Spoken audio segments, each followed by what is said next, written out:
शिक्षण अभिरुचि के इस तीसरे लेक्चर में आप सभी प्रतियोगियों का एक बार पुनः स्वागत। आज के इस लेक्चर में हम लोग शुरुआत करते हैं अधिगमकर्ता का अर्थ, यानी लर्नर क्या होता है और उसकी क्या विशेषताएं होती हैं। इन सारी चीज़ों को ध्यान में रखते हुए एक अध्यापक को अपने कक्षा शिक्षण को अंजाम देना चाहिए। चाहे कोई भी कार्य हो या किसी विषय को हो, सीखने की जो भी इच्छा रखने वाला व्यक्ति होता है उसे लर्नर या अधिगमकर्ता कहा जाता है। यह शिक्षण अधिगम प्रक्रिया के केंद्र में होता है। सारा शैक्षिक व्यवहार और आचार विचार, क्रियाकलाप, गतिविधि जो कुछ भी आयोजित किए जाते हैं वो अधिगमकर्ता के व्यवहार में वांछित परिवर्तन लाने के उद्देश्य से ही किए जाते हैं। अतः प्रत्येक अध्यापक को अपने विषय के साथ साथ बालक का भी ज्ञान अवश्य होना चाहिए। बालक उस पुस्तक के समान है जिसे पढ़ाने से पहले हमें अवश्य पढ़ना चाहिए। अर्थात बालक की तमाम मनोवैज्ञानिक जो विशेषताएं होती हैं उसको जान के, समझ के उसके अनुरूप ही शिक्षण का प्रयास करना चाहिए। अधिगमकर्ता की विशेषताएं, एक लर्नर के अनेकों विशेषताएं होती हैं, अनेकों कैरेक्टरिस्टिक्स होती हैं, जिनमें से कुछ मोटा मोटी इस तरह से हैं जिसको हमें ध्यान रखते हुए एक अध्यापक के रूप में अपने अध्यापकीय दायित्वों का निर्वहन करना चाहिए। उसकी व्यक्तिगत विशेषताएं, व्यक्तिगत विशेषताओं के अंतर्गत जो लर्नर है या अधिगमकर्ता है उसकी उम्र, उसका लिंग, उसकी भाषा, धर्म, संस्कृति, शारीरिक और मानसिक स्वास्थ्य आदि चीज़ें आती हैं। हर अधिगमकर्ता के इन विशेषताओं को ध्यान में रखते हुए हमें इस बात का हमेशा ख्याल रखना चाहिए कि किसी भी कक्षा में इतनी विभिन्नताओं से युक्त विद्यार्थी आपके सामने होंगे। दूसरी जो विशेषता होती है वो अकादमिक विशेषता होती है। इसके अंतर्गत अधिगमकर्ता का ज्ञान, शैक्षिक योग्यता, उसकी क्षमता, दक्षता और कौशल आदि आते हैं। हर अधिगमकर्ता का अपना कुछ पूर्व ज्ञान होता है, उसकी कुछ अपनी शैक्षिक पृष्ठभूमि होती है, कुछ विशेष योग्यताएं और दक्षताएं होती हैं। इन सब का भी एक अध्यापक को ध्यान रखना चाहिए। और तीसरी जो उसकी सामाजिक विशेषता है जिसके अंतर्गत उस अधिगमकर्ता का सेल्फ इमेज क्या है, खुद के प्रति अपनी धारणा क्या है, उसका आत्म प्रत्यय क्या है, सेल्फ रेस्पेक्ट क्या है, उसकी जो सेल्फ एफिकेसी है वो खुद को बारे में क्या विचार रखता है, धारणा रखता है, स्वप्रतिष्ठा क्या है, इन सारी चीज़ों का भी सीखने की प्रक्रिया में असर पड़ता है। और लास्ट जो अधिगमकर्ता की विशेषता वो ये है कि संज्ञानात्मक, कॉग्निटिव कैरेक्टरिस्टिक्स, जिसके अंतर्गत उसकी मेमोरी पावर आती है, रिटेंशन पावर आती है कि कैसे वो चीज़ों को याद रख लेता है, याद करने की क्षमता, ध्यान, अवधान की रिटेन करता है, कितने लंबे समय तक याद रखता है, तर्क करने की क्षमता, चिंतन करने की क्षमता, और साथ ही उसकी सीखने की जो तत्परता है कि वो उसके प्रति वो कितना तत्पर है सीखने के लिए।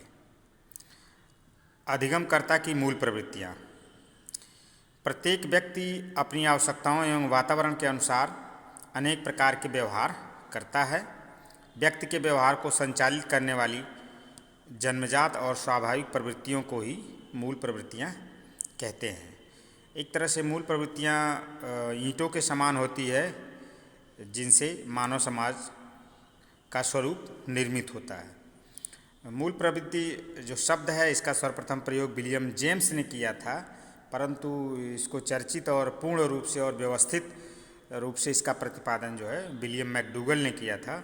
अतः विलियम मैकडूगल को ही मूल प्रवृत्ति का जनक भी कहा जाता है। एक वुडवर्थ की डिफिनीशन है, मूल प्रवृत्ति क्रिया करने का बिना सीखा हुआ स्वरूप है। यानी जो क्रिया करने के लिए आप प्रेरित होते हैं, उद्वेलित होते हैं, बिना सीखे हुए स्वाभाविक आपके अंदर से वो रुझान और वो टेंडेंसी पनपती है, उसको हम मूल प्रवृत्ति कहते हैं। और विलियम मैकडूगल ने अपनी जो पुस्तक थी आउटलाइन ऑफ साइकोलॉजी में 14 प्रकार की मूल प्रवृत्तियों का वर्णन किया है, जो इस प्रकार हैं। हर मूल प्रवृत्ति से कोई न कोई एक संवेग जुड़ा हुआ होता है, जो उस कार्य को, उस क्रिया को करने के लिए उसे एक तरह से आगे लाता है, प्रेरक का काम करता है। पलायन, इसका जो संवेग होता है वो भय होता है। युजुत्सा, इसका जो संवेग होता है वो क्रोध होता है। निवृत्ति, घृणा, संतान की उत्पत्ति, जो मूल प्रवृत्ति होती है उसका जो संवेग होता है वात्सल्य। शरणागत, करुणा। काम, कामुकता। जिज्ञासा, मूल प्रवृत्ति का जो संवेग होता है वो आश्चर्य होता है। दैन्य या दीनहीनता की जो प्रवृत्ति होती है उसका जो संवेग होता है आत्महीनता होता है। आत्मगौरव का, आत्मस्वाभिमान, सामूहिकता का, एकाकीपन, भोजन का भूख, स्वामित्व का संग्रहण, रचनात्मकता का, कृतिभाव, हास्य का विनोद। मूल प्रवृत्तियों में परिवर्तन बहुत ही जरूरी और आवश्यक है शैक्षिक नज़रिए से, क्योंकि जो मूल प्रवृत्तियां होती हैं उसमें बदलाव लाना, उनका सही स्वरूप प्रस्तुत करना ही शिक्षा और शिक्षकों का दायित्व है। तो इस तरह से मूल प्रवृत्तियों में परिवर्तन करने के लिए मुख्य रूप से हम 4 विधियों का प्रयोग करते हैं, जिसमें पहला है दमन, कि जिस मूल प्रवृत्ति को आप समझते हैं कि नहीं यह समाज के लिए, परिवार के लिए, राष्ट्र के लिए ठीक नहीं है, उनको मूल प्रवृत्तियों को उनका दमन करना चाहिए।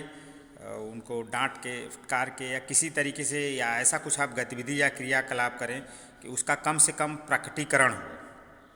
और दूसरी जो तरीका होता है वो होता है शोधन, कि जो भी थोड़ी बहुत मूल प्रवृत्तियां हैं उसका जो स्वरूप बिगड़ा हुआ है उसका शोधन करके उसको जो वांछित व्यवहार परिवर्तन आप चाह रहे हैं विद्यार्थी के अंदर, उसके अनुरूप उसको बनाने की कोशिश करें। और विलियन में होता है कि हर व्यक्ति के अंदर कुछ प्रवृत्तियां अच्छी होती हैं, कुछ बुरी होती हैं। तो जब दोनों आपस में मिलती हैं तो थोड़ी बहुत जो उसकी बुरी प्रवृत्तियां होती हैं वो उसकी अच्छाइयों के अंदर दब जाती हैं। तो हमें कोशिश करें कि ज़्यादा से ज़्यादा जो अच्छी चीज़ें हैं उसको उभारें, ताकि वो आपस में विलयन होकर मिल के एक अच्छी मूल प्रवृत्ति बने।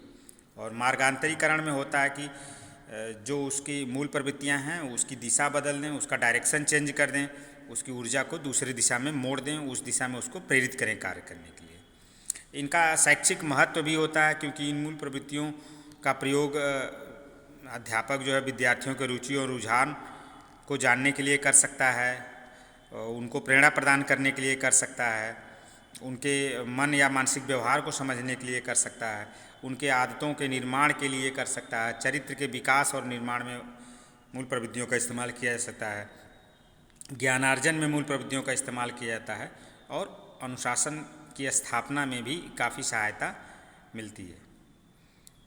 अधिगमकर्ता यानी लर्नर की जो विशेषताएं होती हैं, विशेष आवश्यकताएं होती हैं, वो क्या होती हैं? हम सभी को पता है कि एक कक्षा में अलग अलग पृष्ठभूमि से, सामाजिक आर्थिक बैकग्राउंड के, शारीरिक मानसिक विभिन्नताओं के बालक होते हैं। तो उन सबकी अलग अलग विशेषताओं का भी हमें ध्यान रखना चाहिए। जो कक्षा में अनेक प्रकार के विद्यार्थी होते हैं, जैसे सामान्य बुद्धि बालक, मंद बुद्धि बालक, प्रतिभाशाली बालक, समस्यात्मक बालक, अपराधी प्रवृत्ति के बालक, और शारीरिक और मानसिक रूप से जो अनेकों प्रकार की दिव्यांगताएँ हैं, अक्षमताएँ हैं, उनसे ग्रसित बालक भी होते हैं। अतः हम अध्यापकों का ये दायित्व होता है कि वो सभी विद्यार्थियों की आवश्यकताओं को ध्यान में रखते हुए ही शिक्षण का कार्य करें। हर बच्चे को कुछ न कुछ उसके अध्यापन कार्य से मिलना चाहिए। और जैसा कि देखा भी गया है कि जो शिक्षा का स्वरूप बदलते हुए आया है, पहले विशेष शिक्षा पर बल दिया जाता था कि नहीं, जो विशेष आवश्यकता वाले बच्चे हैं उनको विशेष सुविधाएं दी जाए, चाहे वो अधिगम अक्षम हों बालक, चाहे सुनने में या देखने में दृष्टिबाधित या श्रवण बाधित बालक उनके लिए स्पेशल कक्षाएं और अध्यापक नियुक्त किए जाते थे। लेकिन फिर बाद में एकीकृत शिक्षा का कॉन्सेप्ट आया, इंटीग्रेटेड एजुकेशन की बात आई, जिसमें विशेष आवश्यकता वाले बालकों और सामान्य बालकों को एक साथ पढ़ाने की बात हुई, क्योंकि ऐसा माना जाता है कि नहीं, इनको सर्वाइव इसी सोसाइटी में करना है, तो क्यों न इनके एक साथ शिक्षा दी जाए। लेकिन इस स्थिति में समस्या ये हुई कि जो विशेष आवश्यकता वाले बालक हैं उनका एकीकरण तो कर दिया गया, लेकिन उनके लिए कोई विशेष सुविधाएं और संसाधन शिक्षण विधियों में या इंफ्रास्ट्रक्चर में नहीं स्थापित किए गए, जिससे एक समस्या उत्पन्न हुई। और आज के समय में जो हम बात करते हैं वो समावेशी शिक्षा या इंक्लूसिव एजुकेशन की बात करते हैं कि नहीं, सामान्य बालकों के साथ साथ विशेष शारीरिक मानसिक योग्यता वाले बालकों को भी हम उनके साथ ही शिक्षा दें, उनके लिए सुविधाएं दें। कक्षा में पढ़ाते समय हम इस बात का ध्यान रखें कि मंदबुद्धि बालक, तेज़ बालक, कम सुनने वाला बालक, समस्या क्रिएट करने वाला बालक या न देखने वाला बालक, सबको कुछ न कुछ मिले। इस तरह के समावेशन, बिल्डिंग, भवन निर्माण, वो सारी चीज़ों की बात की जा रही है। मूल्यांकन की प्रक्रिया, शिक्षण अधिगम की प्रक्रिया अपनाएं, जिसके माध्यम से हर बच्चे को कुछ न कुछ मिले, यानी सब लोग एक एक साथ तरक्की करें और विकास के मार्ग पर आगे बढ़ें। शिक्षण की जो प्रक्रिया होती है, इसको कई सारे फैक्टर्स होते हैं जो प्रभावित करते हैं। तो आइए हम मुख्य रूप से देख लेते हैं कि शिक्षण को प्रभावित करने वाले वो कौन कौन से कारक हैं। शिक्षण को प्रभावित करने के लिए कई सारे कारक जिम्मेदार होते हैं। एक चीज़ का आप लोग यहाँ ध्यान रखें कि ये शिक्षण को प्रभावित करने वाले कारणों की चर्चा की जा रही है, अधिगम को प्रभावित करने वाले कारक अलग होते हैं। तो शिक्षण को जो प्रभावित करने वाले कारक होते हैं, यानी प्रभावशाली शिक्षण किसे हम कहते हैं, वो कौन कौन से कारक होते हैं जिनसे शिक्षण जो है प्रभावित होता है, उसमें इस तरह से हम कुछ बातों को चर्चा कर सकते हैं। अध्यापक की शैक्षिक योग्यता, यानी अध्यापक की किस तरह की शैक्षिक योग्यता है, किस संस्थानों से, किस तरह से उसने अध्ययन किया है, उसकी अपनी खुद की कैपेबिलिटी क्या है, इससे भी काफ़ी हद तक शिक्षण की प्रक्रिया प्रभावित होती है। संप्रेषण कौशल, संप्रेषण कौशल जिस अध्यापक का जितना ज़्यादा होगा उसका शिक्षण उतना ही प्रभावशाली होगा, क्योंकि वह जो समझाना चाहेगा उसके बच्चे वही समझेंगे। कक्षा का वातावरण, अगर कक्षा का वातावरण शांत और आरामदायक नहीं है तो इससे भी शिक्षण की प्रक्रिया प्रभावित होती है। हल्ला गुल्ला, शोरगुल या सफोकेशन या इस तरह की कोई भी संगति अगर है तो उससे भी शिक्षण की प्रक्रिया प्रभावित होती है। शिक्षक का अनुभव, निश्चित रूप से अनुभव एक ऐसी चीज़ है जो उत्तरोत्तर निरंतर व्यक्तित्व में, व्यवहार में गुणात्मक परिवर्तन लाती है। तो निश्चित रूप से जो उसका अनुभव है वो शिक्षण प्रक्रिया को काफ़ी हद तक प्रभावित करता है। प्रशासनिक नीतियाँ, सरकार, संस्थान या किसी भी स्कूल कॉलेज की जो नीतियाँ होती हैं कि आपको ये करना है, ये नहीं करना है, ऐसे करना है, वो भी शिक्षण को प्रभावित करती हैं, क्योंकि कहीं न कहीं वो अध्यापक की स्वतंत्रता को रोकती हैं और उन्हें एक निश्चित पैटर्न और रूल रेगुलेशन को मानने के लिए मजबूर करती है, जिससे शिक्षण की प्रक्रिया प्रभावित होती है। विषय का ज्ञान, अध्यापक का अपने विषय पर कितना ज्ञान है, कितनी पकड़ है, कितनी समझ है, यह भी शिक्षण प्रक्रिया को काफ़ी हद तक प्रभावित करती है।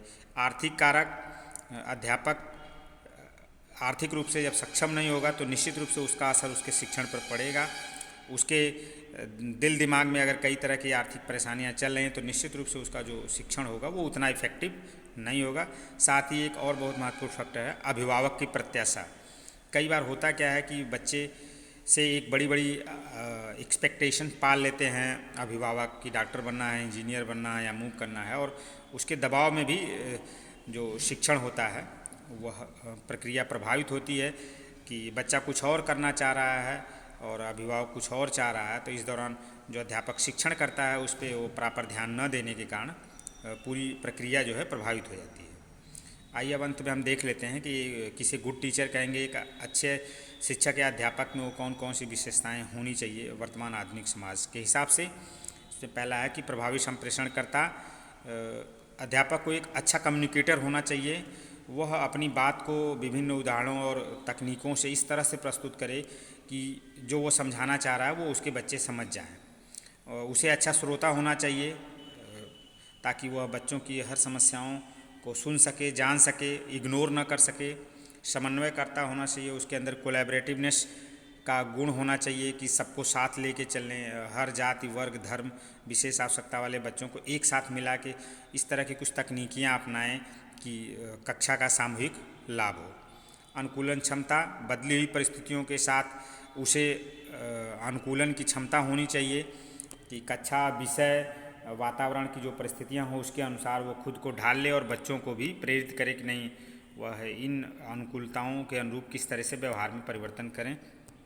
एक अच्छा अध्यापक कक्षा में या कक्षा के बाहर सदैव व्यस्त रहता है।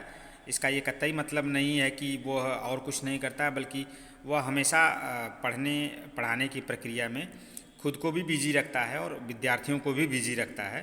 अनावश्यक समय जाया नहीं जाने देता है। आजीवन अधिगम करता, अच्छा सीखने वाला भी अच्छा सिखाने वाला हो सकता है। जब तक आपके अंदर सीखने की प्रेरणा बनी रहेगी तब तक आप कुछ न कुछ बच्चों को सिखाते रहेंगे।